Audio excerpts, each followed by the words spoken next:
Looking to buy, sell, or grow your business to position it for a sale?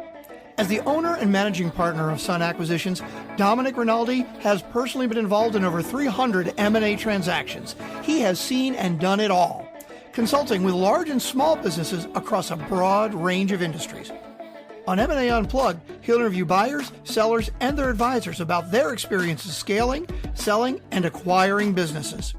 On every episode, you will get key learnings, but most importantly, you will be better prepared for your own acquisition or sale. This is M&A Unplugged with your host, Domenic Rinaldi.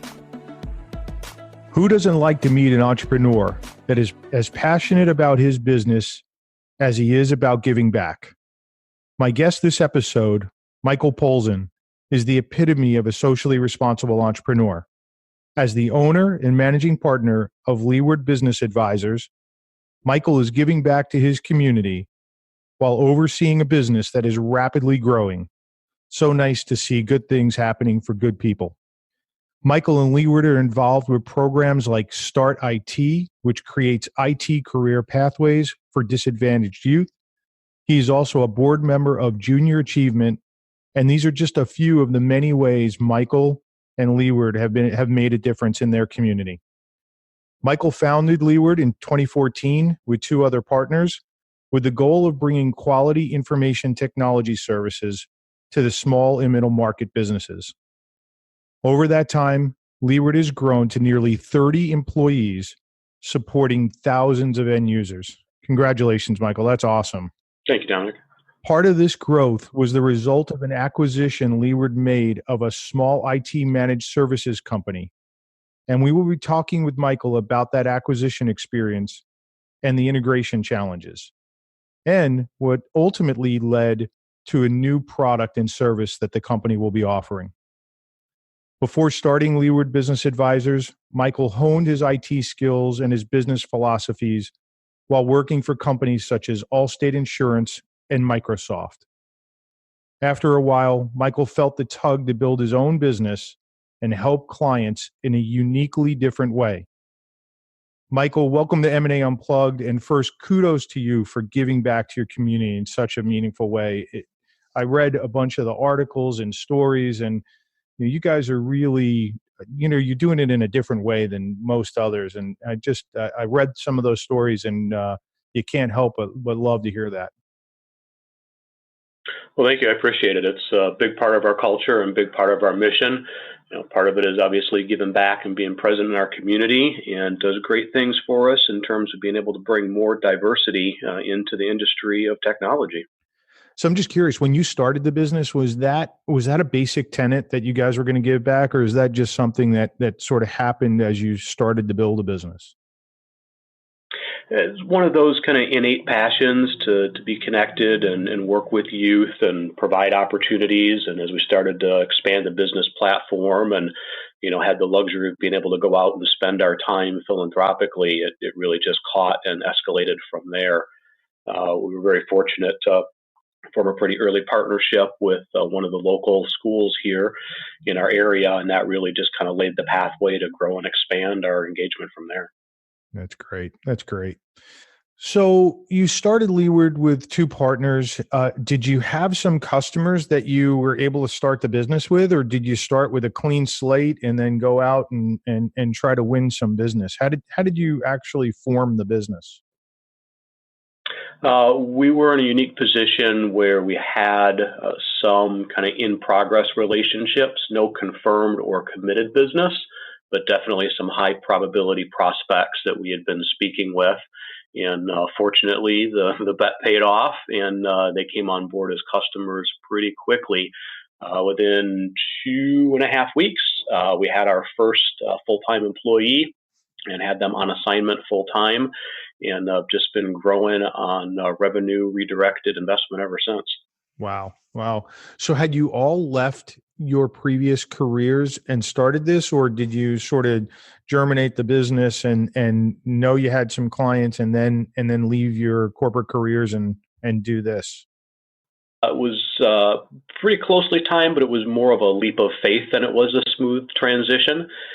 tell the story. At the time, my garage was too messy, so we don't have one of those great IT startup garage stories. But we sat around my dining room table and hammered out a business plan and took a step back and looked at what the opportunity was, assessed the risk, a little bit, but not too much. It's a fine line between entrepreneurs, between being bold and being crazy. So we took the step forward, and it really came together quickly.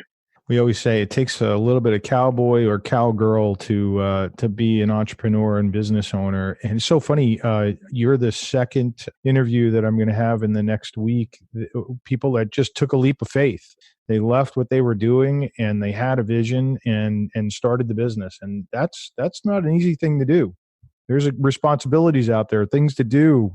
And kudos to you. Thank you. So how has Leeward changed from the formation? So you sat down, you had the drawing board, you decided you were going to provide IT services. What's happened over the course of that time? How have things changed to where you are today? And maybe tell us where exactly are you today? Well, a couple things. One, obvious, continued business growth.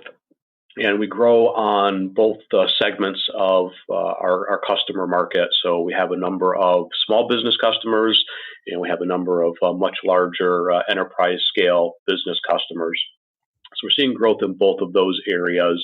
Our services continue to grow and mature, as we listen very closely and partner with our customers to understand their needs. And then internally, as we've grown revenue and grown opportunities, we've scaled up our staff. We focus on promoting from within. So we went from 3 of us doing everything to having a service desk manager, having a full-time project manager, having a full-fledged back office now that does our billing and accounting. So it's really started to cross that precipice from small business to really a full-fledged enterprise and growing from there. So I think, as you mentioned in the intro, just shy of about 30 employees and continuing to add a few hundred customers and a few thousand various users across those customers and devices then that we support and manage every day. Yeah, that's great. So when did you first decide that maybe doing an acquisition was going to be a way for you to grow the business? Right. So, going into forming Leeward, as you covered, my prior experience really is in the larger kind of Fortune 500 and enterprise space, working for companies like Microsoft and Allstate. When I got the itch to be entrepreneurial within my own career path, I started to look into the mid-market space, and that's really where we focused when forming Leeward. Then as we started to learn the market at this level a little more, we thought, well, what does the small business side of the mid-market look like? And that's when we decided, as opposed to trying to go out there and directly doing the heavy lifting and building up a sales team to focus on knocking on all those small business doors, we kind of surveyed the market. That's where we came to meet you guys and find opportunities to acquire a similar style provider, but that had a focus on the small business. And that's really where we're trying to learn what that segment of the market would look like to us. So were all the partners at that point in time on board with doing an acquisition, or were there differing opinions? No, we were all pretty well aligned. We saw the success we were getting in the mid-market space, and obviously there's a big blue ocean of small businesses out there, and we thought, boy, let's figure out how to scale this. Being a technology provider, we see every business is very, very dependent on their technology. Cybersecurity, cyber threats continue to grow as a concern. And especially the smaller the business, the less budget there is to manage those things appropriately.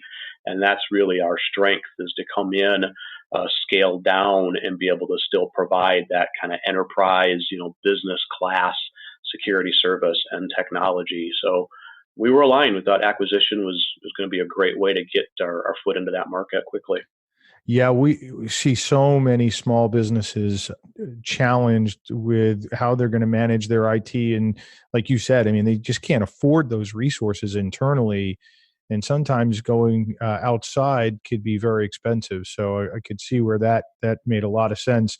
What was the strategy? Do you have a strategy and goals set for an acquisition? So did you go into this saying, we're going to acquire something, and here's what we're looking for. Here's the profile of what we're looking for, and here are our goals and objectives of this acquisition? We did, not too complex though. We really wanted to focus on is recognizing that there's a lot of small IT providers out there that are one or two person shops. And at some point, those individuals reach a stage in life where if they've not grown it big enough to have it carry on without them, they're going to look to sell and, kind of exit as part of their path to retirement. So that's what we were looking for, is somebody that was established, had a good customer base, and was looking to exit not because of a downturn or a business challenge, but was looking to exit more so from a retirement strategy. So do you remember how many companies you actually looked at once you started to get out in there in the market? And what exactly did you do to find these companies? Good old web searches here and there, asking around the network, a few that we had just seen come across our desk that we engaged directly. And I'd say all total, we probably looked at around 15. We had one before the acquisition we made that we were pretty interested in, pretty serious about, and got quite a ways down the process. Unfortunately, through about the second or third round of meetings and diligence review, we just kind of came to the understanding that the current owner wasn't really wanting to exit and was really more so looking for a financial bailout. I'd run into some hard times, lost some of their bigger customers, and at that point, it was clear it was going to be a recovery effort, not a smooth acquisition. And so we backed away from that deal, learned a lot from the conversations and the insights, and that's when we came across Sun Acquisitions and started talking about some opportunities we saw there, and one thing led to another, and we got the right introduction. How did you come to realize that owner wasn't really motivated to sell the business? Did he just come out and say it, or did you guys just deduce from conversations that he wasn't really motivated to sell? He was desperate. It really came from starting to immediately think about that owner as a future employee, and essentially interviewing like you would for an employee, talking about goals, aspirations, what he expected the future to be, what role he was hoping to retain, and how he would carry what he's done in the past forward. And we just kind of started picking up on some little hints and insights, little shifts in body language, and it started becoming clear that his interest really was in not participating in the business, but having somebody take care of it and him and make up for the mistakes that had led to where they were. So. Yeah, we talk about motivation being such an important piece of a transaction. Is the seller motivated? I mean, also is the buyer motivated, right? And without that being present, for both parties, very difficult to get a transaction done and get a good transaction done. You talked about some other things that you and your partners learned in that first, I won't call it a failed transaction, but maybe, a false start. What other things did you learn from going down that path that ultimately helped you with the transaction that you did? One was definitely to spend ample time with the ownership of any organization you're looking to acquire. Another thing we learned that unfortunately we had to learn a second time because we weren't quite able to execute on it, and maybe we'll talk about this a bit, with the acquisition we did execute, is that it really is important, at least in our business being very service focused, to get some time with the key customers. And obviously that can be a difficult line to cross when you're in M&A and non-disclosure and trying to kind of keep things managed. But there's definitely different perceptions between how a company feels or thinks they're servicing their customers, between how those customers actually feel they're being managed and serviced and worked with. And that was something we were really trying to get more insight into on the first acquisition attempt and couldn't, and unfortunately also didn't get as much insight as we hoped to or thought we had on the acquisition that we did execute. What do you think you could have done differently there? Because most owners, and I've been doing this a long time, most owners, obviously, talking to a key client is sort of like the third rail in a transaction, right? Nobody wants a potential acquirer to have access to their key clients because they don't want them to know, obviously, the business is maybe going to be sold, because in that stage in diligence, it's still a maybe, right? There's still a lot to be done. So in hindsight, what do you think could have been possible there? Honestly, I think some more focus on our part in documenting in the transaction some specific performance expectations and goals. as well as perhaps better documenting our understanding / our assumptions of some of the services that the other provider was performing and how well they were performing them, and then maybe tying that into some type of clawback or some other type of financial bonus system to make sure that if those things did not come through the way they were discussed, that there would be some leverage, to decrease the expense of the acquisition or to possibly even, back out of reverse the acquisition if those assumptions or expectations just were not delivered on.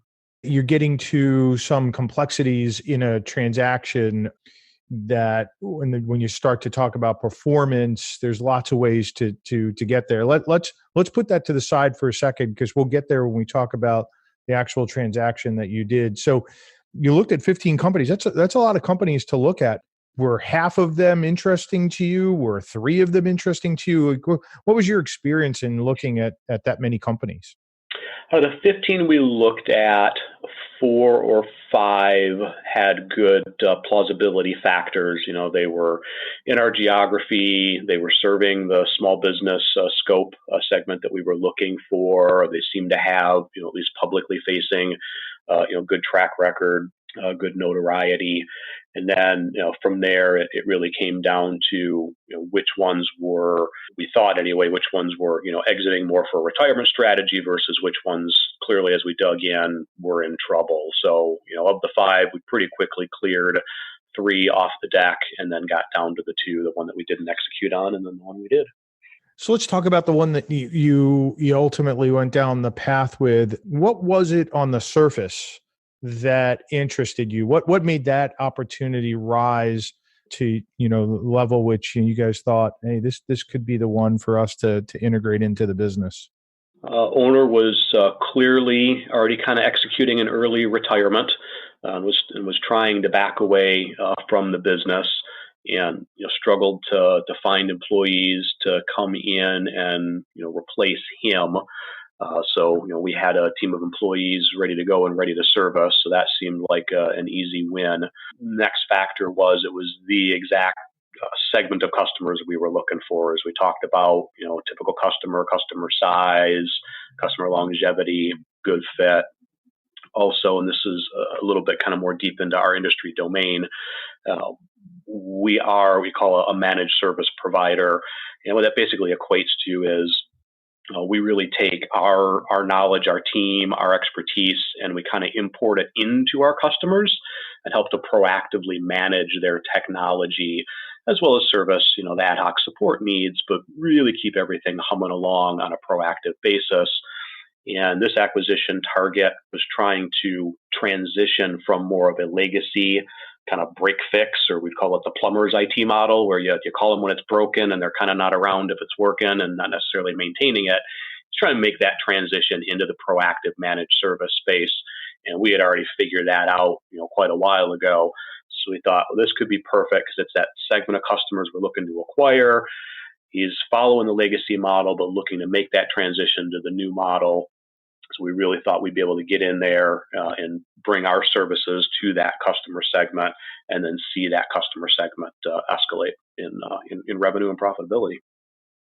And ultimately, were you able to make that transition happen? Because I think that's the perfect model, right? I think you described it perfectly. The plumber's model, break fix, but can you be more of a partner to those clients and be there day in and day out and help them grow their businesses? So the answer is yes and no. A number of the customers, absolutely, and we were able to transition them into an advanced service model, which we will talk a little bit about later, and that's our Leeward Elite service model. But there was definitely a segment of the customers that we came to find out the way they were being managed was, we call it in our industry, kind of IT heroism, where they didn't so much have a good sense of the value they got from the services, but they had a really good one-on-one relationship with the prior owner. So their affinity to the business was really an affinity to the individual, not because they had a clear understanding of what they were getting, versus what they paid. So as we worked to move them into more of a team-based support model, more proactive services, That was far more of a whiplash moment for them than we had ever anticipated, and of course, the value would be lost to continue to service them in the legacy model and not gain that economy of scale by moving them forward into our model. Michael, you just gave the M&A Unplugged podcast community a real nugget here. If you're a seller listening to this episode or a buyer listening, we talk all the time about, if the seller is the business, that's really presents a tremendous amount of risk in a transaction. And so if you're the owner of a business, you need to understand that buyers are going to be concerned about that. And buyers, you need to be understanding in your diligence, if you're going down the path looking at an acquisition, how close is that seller to the clients, and are they really the relationship?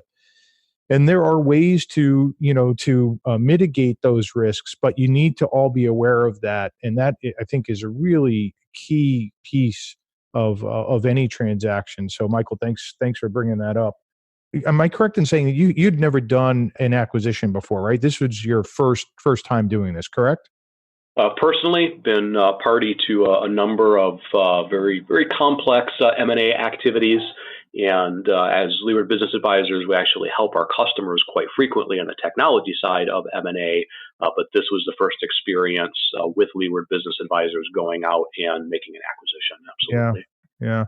So what else did you not know that you sort of learned along the way, or in hindsight came to realize as you had the transaction in your rearview mirror? Data, really looking at as much data as possible. And we certainly had the financials and did all the diligence there. And those numbers were all valid. There was, no issues with the financial data as it was presented and as it was. However, financial statements don't always tell the whole story.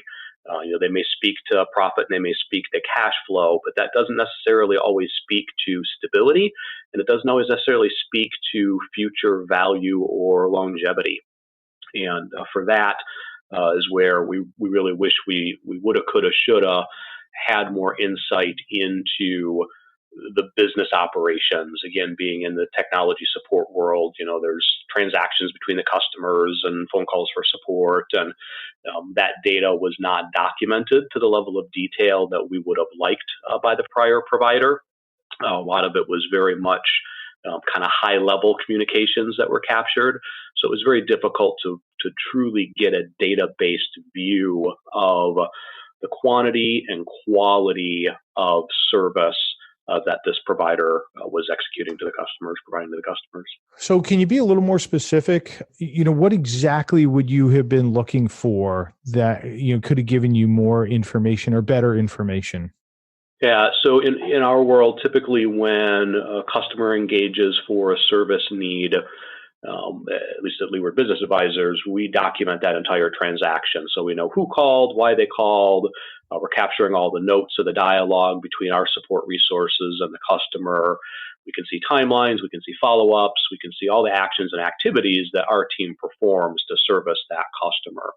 What this prior provider was doing in their support model was taking the phone call, getting in the car, going out to the customer, doing whatever it is that they did, jiggling cables, popping out hard drives, whatever it may be. And then anywhere from a few hours to a few days later, coming back to their office, putting these notes into their service system, and then issuing an invoice. Well, by the time those notes were put in the service system, they were grossly summarized and simplified and didn't really reflect the work that was or was not done when the owner himself was on site doing the work. So I guess kind of a layman's way to say it in IT terms, we got the Cliff Notes version of the business data. They didn't have the full level of verbosity that we produce when we service our customers.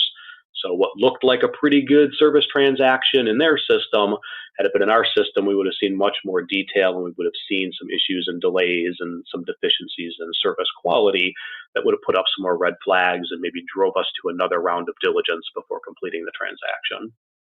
In hindsight, that information would have been there. would you have had as much of an opportunity with these clients going forward, to create, and we're going to get to the new services that you created, but if that was all documented, could you have had maybe the upside that you have today with those clients? Would it have been better or worse is, I guess really what I'm getting at. Great question.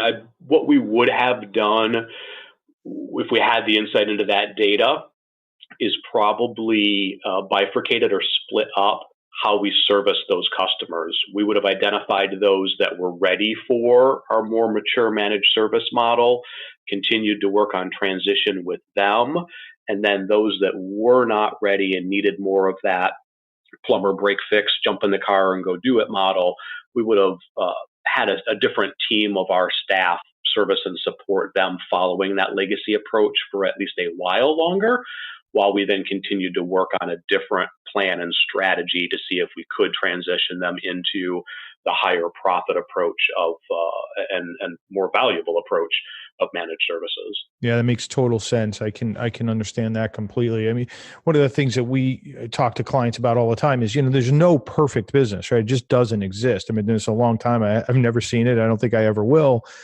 And some of these blemishes are really the upside and the opportunity for the new owner, right? But it's a balancing act, right? I mean, is there a good enough foundation there that you can, move forward and make enhancements, or is there something really broken and it's a house of cards?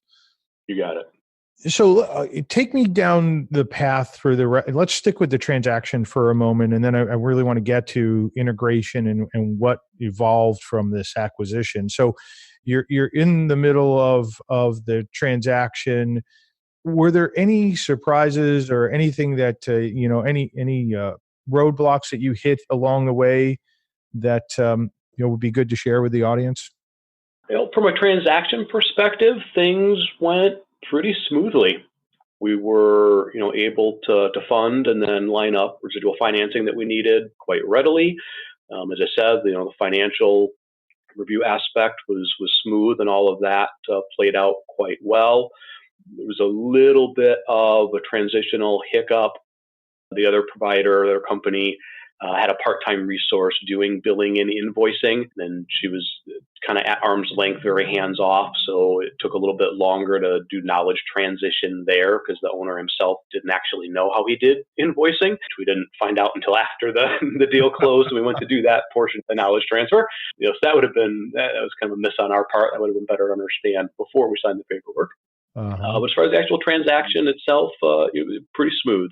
I guess the one thing that we did learn that was counter to our strategy, as I mentioned, we were looking for companies where the owner was looking to exit primarily for a retirement opportunity. What either we underestimated or the seller understated was how quickly they were ready to be done, whereas we had an agreement and intent for that individual to continue with us for a much more considerable amount of time, really help ease the transition of the customer base through the different service models, and that just didn't quite play out. We very quickly saw some disengagement, disinterest, and quite frankly, this individual, as I said, they were kind of already in semi-retirement. I think they had hit their burnout point, and maybe that didn't come through as clearly as we could have dug for it before the transaction. So once they knew somebody else was answering the phone and they could sleep through the night, and it wasn't their cell phone ringing at 2:00 in the morning when somebody's server is down, they stepped back a little faster, a little further than we anticipated. And because of that mismatch in how our delivery model is compared to their delivery model, that's where we kind of ran into that transition snag with some of those customers. So how did you deal with that once you realized that maybe the owner really wasn't going to be there and was checking out? What did your team do to handle that? Well, from the customer perspective, continue to engage and do anything and everything we could to service the customer. But at that point, there's a bit of a knowledge gap. So, service quality was a little bit harder than we anticipated. So a lot more effort went into it. And then from there, it was really just working with the customers and learning their environments, as if they were just a net new customer, which, of course, is a customer that had longevity with a prior provider. It's not a great experience for them, coming in post-acquisition and rightfully feeling like they were a brand new customer and we didn't know their environment. So that was not the smoothest transition we would have hoped for. So you get the transaction done at this point, and you're ready for integration. Let's talk about how you integrated the business into Leeward, and what were some of the things that you hadn't anticipated, or what are some of the things that really went well? Well, for us, one of the things that really went well is it was a very relationship-driven business that we bought, and we are a very relationship and relational business and business culture.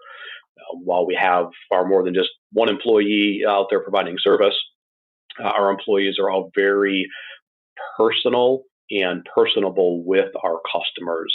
They get to know birth dates and vacation plans and travel and anniversaries. And when they're working with customers over the phone for support, they're having conversations that are a lot more meaningful at a personal level.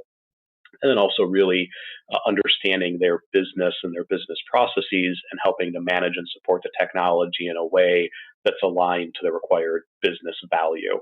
So that piece worked well from a relationship perspective. We were able to sit down and have just wonderful conversations with the customers, their owners, and had great alignment there. The transactional or transitionary piece, rather, integration piece that didn't go spectacular was because of the variance in service model. And what we learned along the way was inconsistencies in how the other provider that we acquired was servicing their customers. And the good news is that gained us some insight that led to a pretty cool aha light bulb moment for us. Yeah. So tell me about that. I'm excited for you to share this with the M&A Unplugged community. So one of the things that we came to realize is that these small businesses, as they were being serviced over the years, there was not consistency. So this customer had 2 Dells, 1 HP, a Lenovo, all kinds of different computer equipment, and then different software, different versions, a lot of inconsistency in their environment.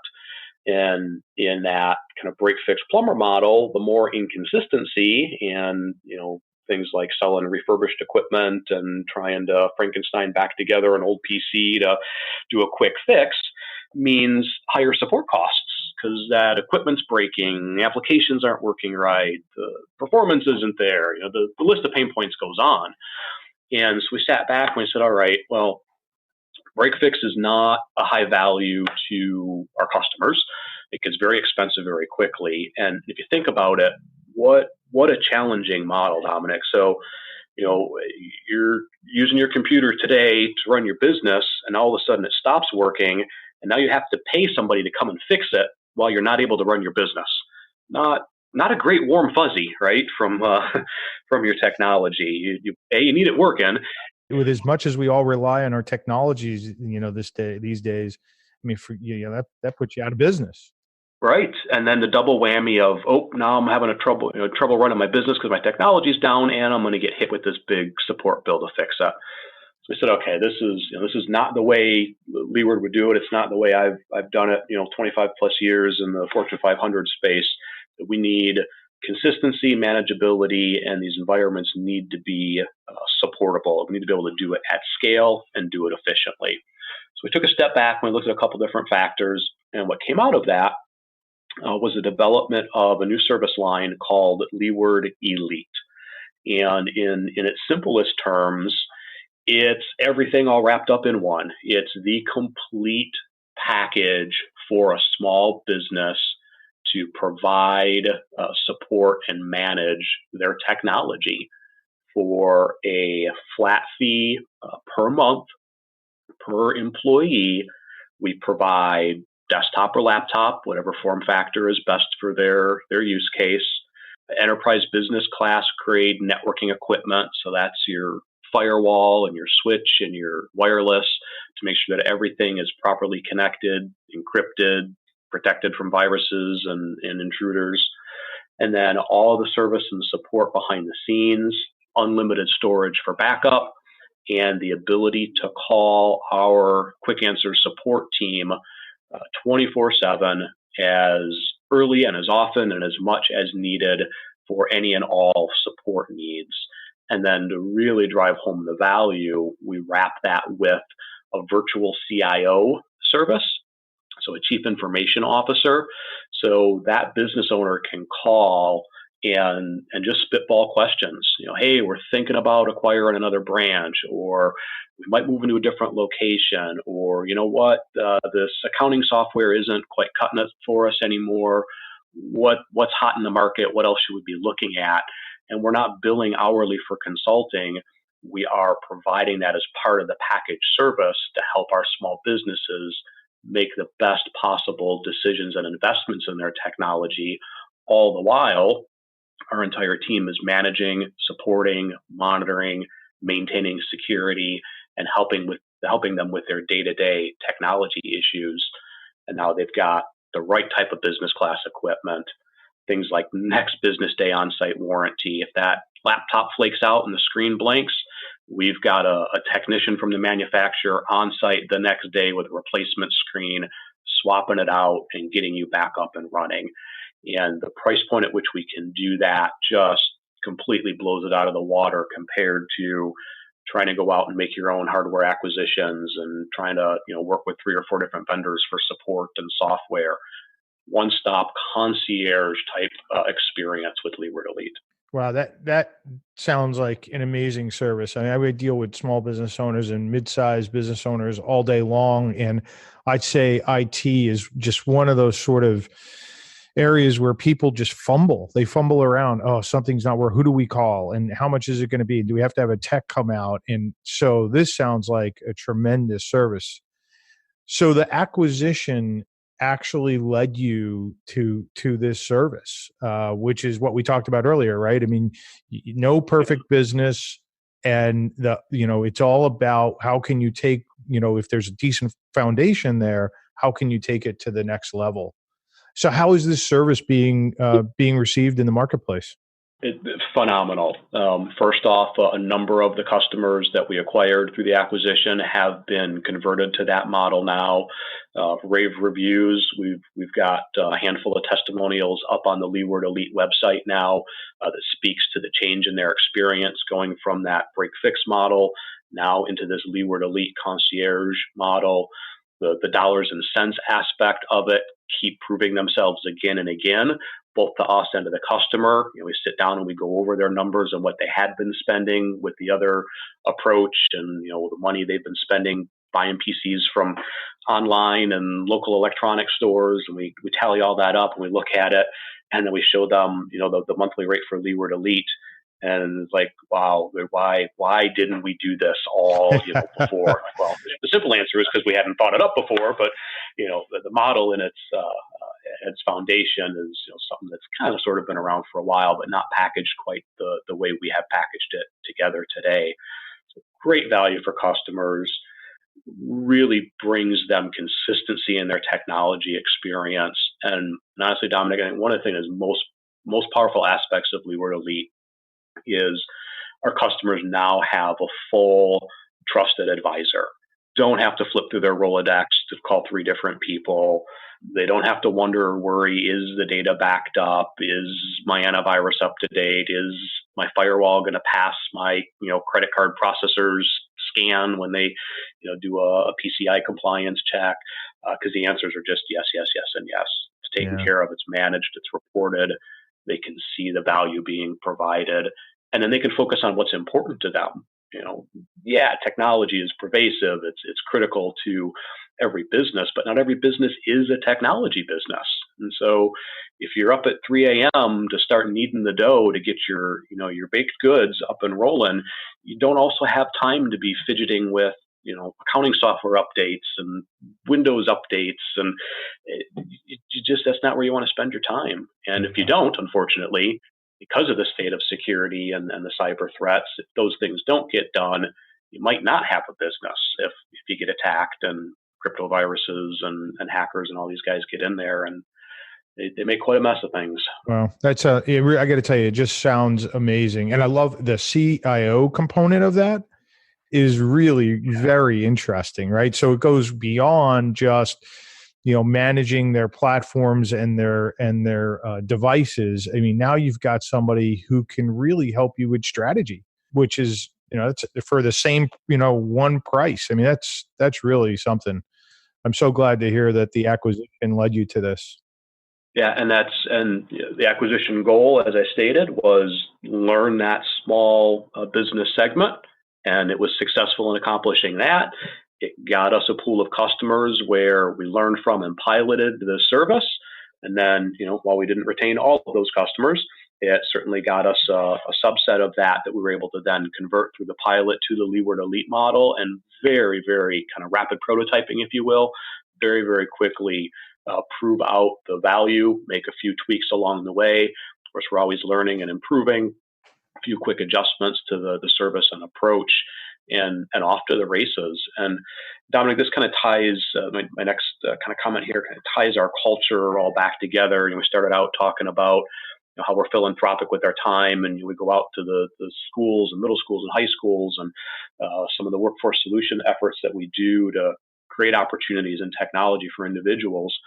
As we talk about Leeward Elite and the Leeward model with some of our customers, we've had a couple of them that are like, I'm not quite getting it. Why do you want to save me money? What's in it for you to lower our monthly bill? And Domenic, I look at them, square and say straight, if I can make your technology less of a barrier and lower the money that you spend to operate your business, I'm hoping that you're going to invest and grow. I'd rather meet you now as a 5, 10, 15 employee company, give you a much better technology operating platform that lets you grow to a 30, 50, 100, 5,000, however far you want to go, as far as they want to go, because now we're the trusted advisor with a deep relationship and we're growing with them. It is so much easier to grow our business with our customers than it is to go out and snag, net new business. It's a much different sales cycle and marketing cycle. So why wouldn't we? Why wouldn't we provide that type of comprehensive service and embed that virtual chief information officer into it, and not sit here and try to nickel and dime? Because I don't want our customers to be strained for cash. I want our customers to be enabled for success, and then we all win and grow together. I just don't know a better way to do it. Oh, I think you're spot on. What a great way to run a business with purpose, and you're starting from, the most important place, your clients. You're putting yourself in their shoes and trying to figure out, if I was them, what would I want? What do I need? And it sounds like you've come up with a service here that's a home run. So congratulations. That's just awesome. So, Michael, we're going to wrap up here, but before we do, I got just two last questions. One is, if you were going to give somebody advice that was looking to acquire a business, if there was one key thing that you learned from the process, what would you tell that person? Boy, one key thing, I think I'd really go back to spend the time, make sure you have all the insights you need to be comfortable with knowing the details of what their current customers are being served with and how they're being served, and make sure that either fits your model or that you have a specific plan in place to continue to service them using the other company's model until you can finish sorting those pieces out and really smooth out the integration. Don't just assume that because another company looks like yours, that it is like yours. Take the time to roll up those last few layers and really get in there. Great. That's awesome. And my last question, I'm trying to ask most of my guests this, have you read a business book, or any book for that matter, that's really left an indelible impression on you? Something that you read and said, wow, this really is life-changing for me. Honestly, probably one of the most pervasively impactful books I have ever read. It's actually a pretty short and simple read, and I highly recommend it. It was written by a former FBI profiler, and I believe the title of the book is What Every Body is Saying. And it is a wonderful, insightful way to make sure that you are in tune with and understanding body language, especially in complex or difficult conversations. It can be so easy in business transactions to focus on the words, get caught up in email ping pong games, but to sit across the table from somebody, see them, look them in the eyes, and understand what they're saying and why they're saying it and where that feeling comes from. Very insightful book to tie all that together. Just love it. I've never heard of that one, and it sounds a little chilling to me, but very interesting. I'm a big believer in having that human connection, and so that sounds very interesting. So, Michael, if people needed to get a hold of you and wanted to reach you, talk about Leeward, how can they get in touch with you? We're pretty darn accessible. I don't know that I could hide if I wanted to at this point. So by all means, anybody and everybody is welcome to call our office. We're here in lovely Kenosha, Wisconsin, right off of the lake. And our office number here is area code 262-358-4116. And anybody that's interested, especially small businesses with 5 to 50 employees, and they want to learn more about Leeward Elite, just head on over to leewardelite.com and take a look at some great explainer videos we have up there and peruse through the customer testimonials. And feel free to drop us a link through the contact form there, and we'll be happy to get engaged and get your information and explain how Leeward Elite can really help excel your business. All right, Michael, it's been such a pleasure. Thank you so much. And folks, if you need to get a hold of Michael, he's giving you all of his information here. And, just to summarize a few things that Michael hit on, but I think really key takeaways. One, spend time with the owner of the business. If you're looking to do an acquisition, spend time with that owner. Get to know them. Get to understand their motivations and who they are and how they've operated the business. It's so important to develop that relationship. It'll just make for a much better transaction. The other thing was, you have to be careful, is the seller the business? Are they the one that's out with the clients? Are they the one that's handling all the issues? Are they the funnel or the choke point in the business? And it doesn't mean that it's a bad business. It just means that there's some risk factors that need to be thought about and mitigated, which can be, but it's certainly something to be looking at. The other thing you heard here is there's no perfect business. Michael did a transaction here and there were some surprises post-acquisition, but he had a good enough foundation, and what came from that solid foundation is now a whole new business line and a whole new way to support small to medium-sized clients for their IT needs. And so we say this all the time, no perfect business. As a buyer, you want some warts, you want some issues if you can envision the upside. And so tremendous advice there, and kudos to Michael and his team at Leeward for developing a new product out of that. And then the last thing he mentioned was synergies. Making sure that there's all of the synergies there on the surface. Just because someone does what you do or they're in the same business does not mean that there's a good synergistic fit there between your two businesses. And that's just hard work and diving in diligence and learning all you can before you make that final decision. All of today's information will be available in the show notes. If you would like to learn more about the process of acquiring or selling a business, please visit our website at sunacquisitions.com, or feel free to reach out to me at drinaldi@sunacquisitions.com. I look forward to seeing you on the next episode of the M&A Unplugged podcast. And until then, please remember that scaling, acquiring, or selling a business takes time, preparation, and the proper knowledge. Thank you for joining us today on M&A Unplugged. If you enjoyed the show, please subscribe, rate, and recommend it wherever you get your podcasts. If you want more great information on how to scale, acquire, or sell a business, please visit our website at sunacquisitions.com.